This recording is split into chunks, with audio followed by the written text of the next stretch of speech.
Episode 3! Oh right, they got an extra gene, right? That means Wolverine gets one. Alone. Finally, purpose and hope. Let's call this mystery gal in the bed Jean Doe. All in favor? Nice. Gets extra votes. What do you mean, the actual Jean Grey? Ergo, our Jean is a clone. Impossible! That's impossible. This is crazy. I've fought by your side in countless battles, given my life how many times? Storm would have believed me. These tests won't change the fact that I'm Nathan's mother. That's true. I don't know what to believe right now. Okay, what would you guys do? Say there's a situation where your girlfriend shows up and she's like, oh my gosh, you've been with a clone of me for this entire time. I'm the real one. I mean, threesome? That would be my first thing. But after that, when you try to judge the moral quandary, does it matter? Well, it should matter because you spent a whole bunch of time. I guess it depends on when the cloning happened or up to what point that person knows or something like that. Because generally you clone somebody, they start as a baby. They have to develop all the socialization they would otherwise have over the course of their lifetime. And that's what would make them, develop their personality. But if they cloned and it was like last Tuesday and it was a clone and then you pissed her off because you didn't take the garbage out or something, or she checked your phone or whatever, and then you could go back before that, maybe that would be a better one to pick. So it's definitely a significant moral quandary to consider and worth thinking about because it's likely to happen. I'm sure a lot of times. Jean Grey. Is that a baby? That's a little weird. I'll be able to make the final modifications to send you back to your time. Twisted, he can be described as nothing other than sinister. Oh my god, is it Josh Hartnett? As Mr. Sinister. But you can call me Father.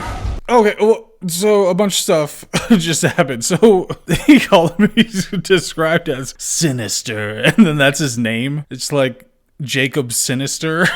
So that's not as significant then. But it's Jean's dad? I guess I never knew who Jean's dad... I don't know who any of the X-Men's parents are. Except for, I think, Jubilee in the show. It showed her parents. And Rogue in the movies. We saw her parents for a bit, didn't we? Before they disowned her.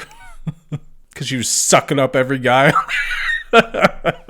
But anyway, this is awesome. This is okay. I don't know who this guy is. I've never seen him before, but that's apparently Jean's dad. Kidnapping us, running your science experiments just so you could use our genes to create... Come to me. Every cell in you belongs to me. Time to wake up, my queen. This is intense. This reminds me of that scary moment in the Care Bears movie.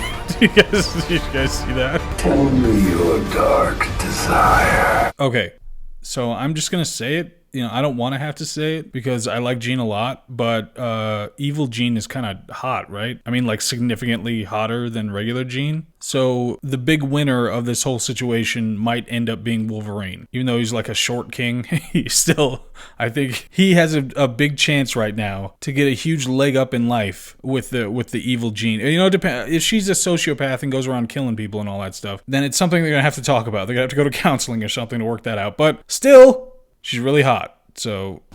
Mon ami, maybe Gambit should have played less rough with you in the Danger Room, n'est-ce pas? Looks like Magneto and Rogue have the Danger Room next. Rogue's really training her stamina with the new boss. It don't say that. Go easy on him, pal. Think you just sent his hush puppies up into his stomach. One of them. Gotta go see about a girl.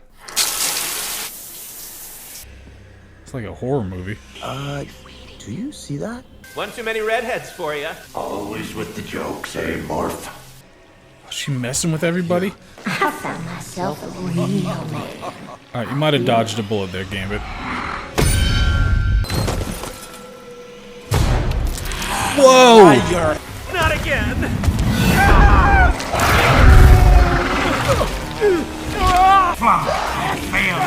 Yeah, this is kind of messed up. You abandoned me, Bishop. This is not my son. Mutant freak. That's sick. I think one of us has the wrong floor. Worst horror movie ever. The whole mansion's possessed. Downstairs, now! What the heck is going on? We're in hell. Oh, apparently she takes suggestions. Not a Lewis Carroll fan. A little help. Literary references too? Oh, that's nice tandem. So he's just like hand Cyclops? Like duoclops? Oh, I should have said Diclops. Dang it.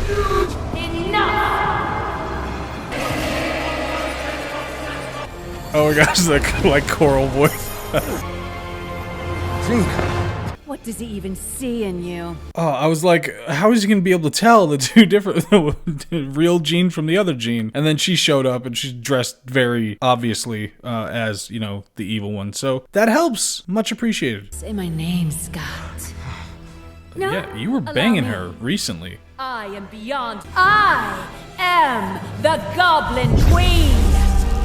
Alright, that's a weird name. Maybe she'll end up in the labyrinth with David Bowie, though. I'm sorry, Remy. Should have been here. Sinister's the most evil man who ever existed. How could I lead the team when I can't even protect my own son? Yeah, good question. I will lead the others in a surgical strike. Do you know why you are my greatest prize? But first, you must be made invulnerable. Well, that's nice. At least she's doing something nice for the kid.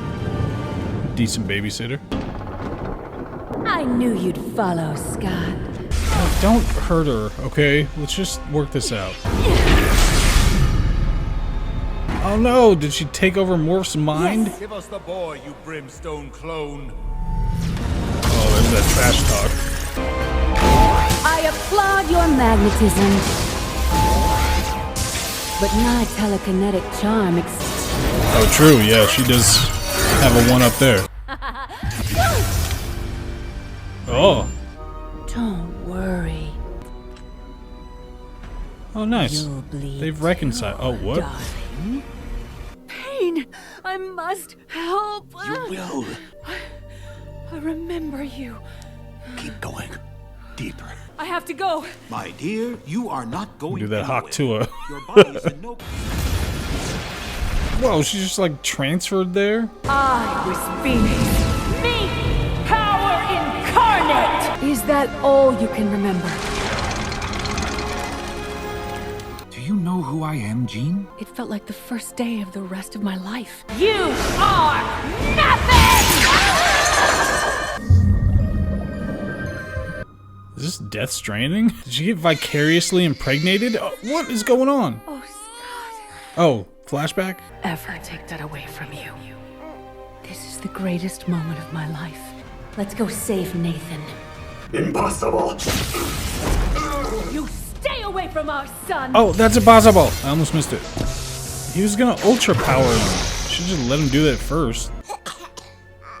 Monster! What have you done? Nice. I like that Sinister wasn't killed or anything, so he just gets to come back later at some point, because he's a pretty sick-looking villain. And it was great that there were a couple of villains here, and it wasn't even that she was just under the spell, right? She still had some character stuff happening, I think. Anyway. And the virus is already spreading rapidly. What if there's a cure in yours, Bishop? Meaning, we can't go with you. Okay, am I nuts here? Or if the only side effect is that he becomes invincible, why would you want to stop that? I understand, you know, maybe you don't know all the side effects, or maybe you don't want a guy named Sinister to do a bunch of medical experiments on your baby. I get that, just on the face of it, but still, if that's the only thing that you know is going to happen, I think later maybe the kid's not going to be so happy about it. You know, and it's like circumcision versus not. I didn't get to make that decision, but I'm happy with the decision that was made. And generally, invincibility, it's like Achilles. If I would have grown up as Achilles and mom would have told me, you know, there was this thing I could have dipped you in when you were a kid that would have made you invincible and you would become the super warrior, but now you're just working at Home Depot or something, then I'd be annoyed, Mom. You know?